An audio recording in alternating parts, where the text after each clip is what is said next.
Dr. Joe DeMarco, chiropractor and owner of OcraMed Health. You know, out of all the different types of workouts that people do each day and each week, if I was to pick one type of workout where I find that people get injured the most, I'd have to say it's on chest workouts, on chest day. You know, shoulder injuries, pec injuries, bicep tendonitis problems, elbow injuries, tricep injuries, sometimes neck injuries. I mean, the list kind of goes on and on. And so what I want to do today, this is kind of like an injury prevention type of video. I want to share with you my top 5 tips on how to prevent injuries on your next chest workout. These are very simple, effective tips that you can implement on your very next chest workout to help prevent injuries. So we're going to get into all that in a second. Before we do, if you haven't done so already, I appreciate it if you just take a second right now, subscribe to my channel, OcraMed Health, on YouTube. Click that little bell notification. It notifies you every time I upload a new video. And at the end of today's video, if you find the information helpful, I'd appreciate a thumbs up. Okay, so tip number 1 is take a few minutes and do a proper warm-up. Out of my 5 tips today, it's probably the most important tip. Most injuries occur on any workout, but especially on chest workouts, from not warming up properly. Now, I get it. You know, if you're 18, you're 19, you're 20, I get it. You know, you go in the gym, you swing the arms around a couple times, you do one set on bench press with 135 pounds, and before you know it, you're loading all the plates on and you're doing max reps. You know, God bless you, you know. That doesn't work for me anymore. I'm 59. If you're anywhere near my age, or you're just an adult, you know, 35, 40 and beyond, you gotta warm up. I mean, look, I get out of bed in the morning. I mean, I got more aches and pains climbing out of bed. It takes me at least half a dozen steps just to stand up straight and walk into my bathroom. Things don't work like they used to, unfortunately. So you have to take a few minutes and warm up. It's so important. So what I like to do before I get into my chest workout, or really for any workout, but we're talking chest workouts today, is I do a variety of different warm-ups to get blood flowing into the tissue that I'm going to be using. So I start off a lot of times with just some shoulder rolls. I roll in one direction, then I'll roll in the other direction. Then I'll do some work with my shoulder blades, my scapula. I do some protraction, retraction type of movements where I just kind of go back and forth with my shoulder blades. And sometimes as I raise my arms up as I'm doing it, I might come across a time or a position where I hear a little clicking or cracking in the shoulders. And if I do, I just spend a few extra movements on that one spot until that noise goes away, if you want to just call it. So, you know, just some noise of the joint. A lot of times if you just do it a few extra times on one spot, it goes away.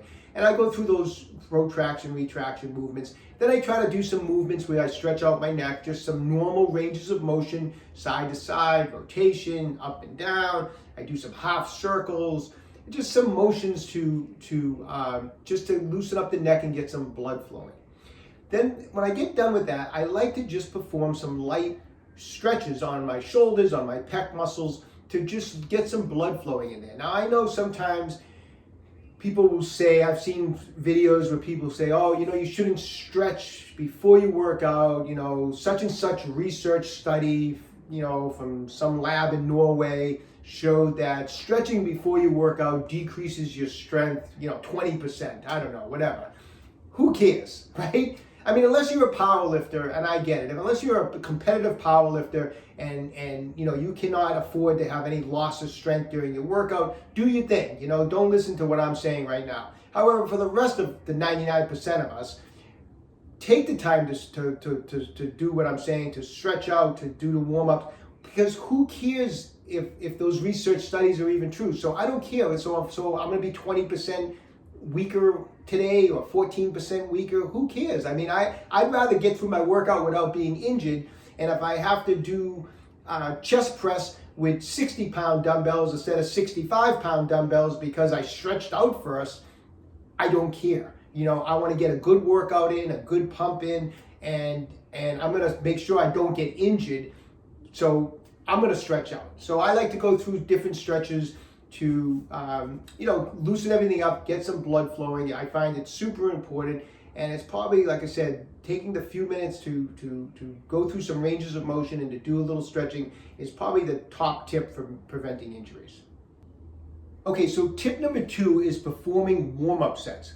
You want to make sure you're warmed up sufficiently before you get to the amount of weight that you want to be working with, your working sets. So say, for example, you're doing dumbbell chest press, and you know that that day you've planned out your workout and that you're planning on doing 3 sets of 10 repetitions with 70 pound dumbbells.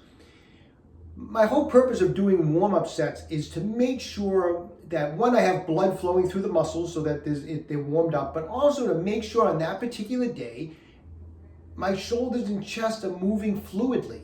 Some days they don't. I mean, some days you get into the gym and you go back into this motion and something's catching in your shoulder, it's not moving smoothly. So I certainly don't want to jump up to those 70-pound dumbbells too quickly. That's going to result in an injury. So I use my warm-up sets not to get exhausted. I don't want to do so many warm-up sets that I fatigue out. It's really just to test the waters, to make sure that everything is feeling good that day and there's no catches, there's nothing catching, there's nothing pulling. So if I'm planning on using 70-pound dumbbells for 10 repetitions for 3 sets, I might just start off where I just grab a pair of 25-pound dumbbells.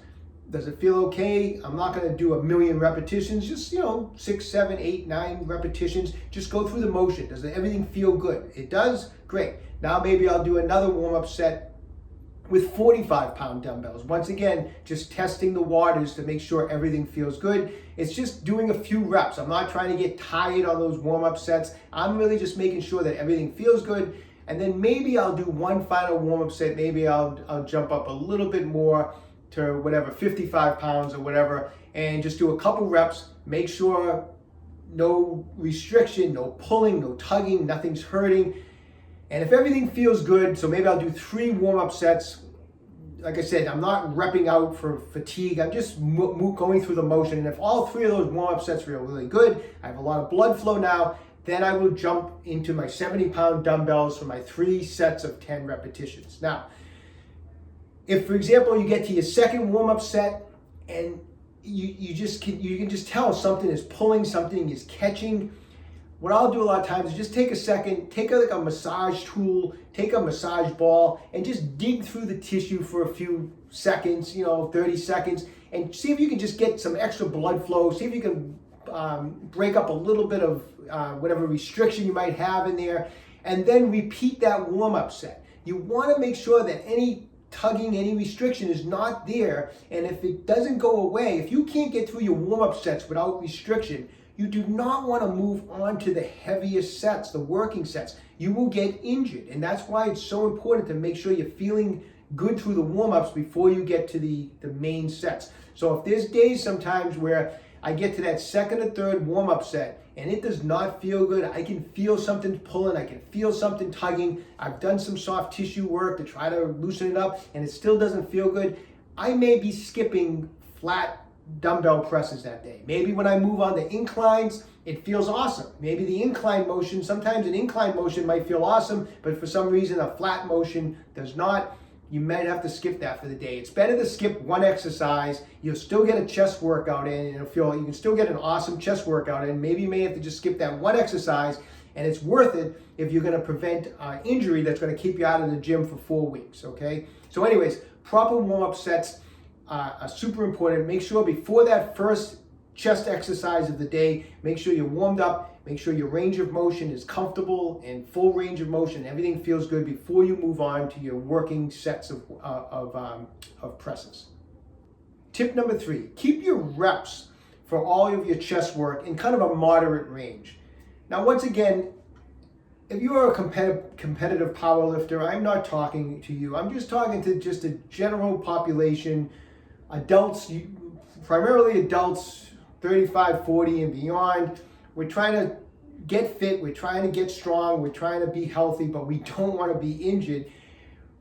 I keep my reps on chest day, so anywhere between 8, 10, 12 reps.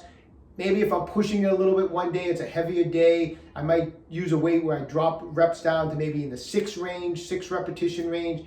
But what is my benefit to me to be doing singles or doubles? I mean, it's just a high risk of injury and a low rate of return. And who needs that, right? I mean, we want to get fit, we want to get strong, but we don't want to be injured. I don't want to be out of the gym 4 weeks because I hurt my shoulder because I decided that I'm going to do a set of 2 on bench press that day. I mean, just for my ego. You know, when you get to 59, the ego, you leave your ego at the door, right? When you go to work out. I have no ego anymore. I just want to like be healthy. I want to be fit. I don't care how much weight I lift anymore. I don't care if it's, you know, not as much as I used to. It's okay. I mean, but we want to not get injured. So on your when you're setting up your workouts, keep that in mind. We're not looking to do singles or doubles. I mean, there's no reason for that. Keep your reps in that range, and you can mess around with that. I mean, and with you know, sets of 8, sets of 10, sets of 12. I mean, you can do, you know, 4 sets of, say, dumbbell presses. Maybe do 12, 12, 10, 8, or you could do 3 sets of 10. You know, you can mix it all up. Like I said, if there's days where you want to push it a little bit, I would recommend not to drop those reps below, say, 6. I mean, that's usually on a heavier day for me. The heaviest I'm going to go with the weight is I want to make sure I can get in that 6 rep range. Anything beyond that, like I said, I feel like I start putting my body at risk of injury. So tip number 3, keep those reps in kind of a moderate range. Tip number 4, use accommodation sets. So what are accommodation sets? Well, I've been doing this for years and years. You're in the middle of your chest workout, and like I said, this can be applied to any workout, but you're in the middle of your chest workout, so you're all warmed up. You don't need to do any more warm-up sets. I mean, that was for your first exercise. You're warmed up. I mean, you've been working out. But especially with chest, you're moving from one exercise to another where you're changing angles. You're changing pressing motions. You might be from a flat position to an incline position and to a decline position. And even though you're warmed up, you are going through a different motion on that when you change exercises. So what's an accommodation set? It's what I do in between exercises to switch exercises. So for example, if I'm doing, say, flat dumbbell presses, and I'm at my last working set, whatever it is, I'm using my weight that's a heavy weight, I'm doing my set of 8, my set of 10, and after my dumbbell press, I am moving on to, say, incline dumbbell presses. So now I'm changing the angle. I'm pressing more in an upward motion. Say if that day I planned on doing my incline dumbbells with 60-pound dumbbells. I don't like to jump right from the flat bench right to 60-pound dumbbells on the incline press.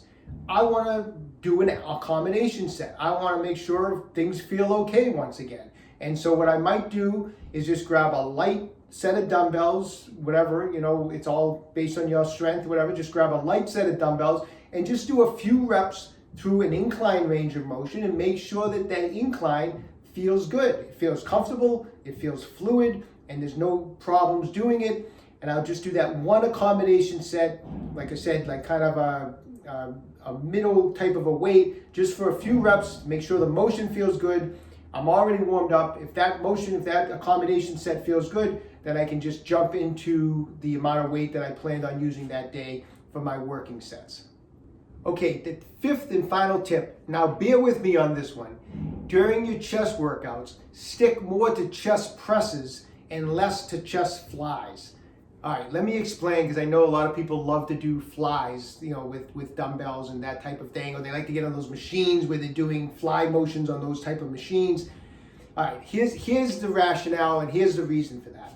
If you're doing a pressing motion, and I was to bring the dumbbells in from this position down, in this position here, my elbows are at about 90 degrees.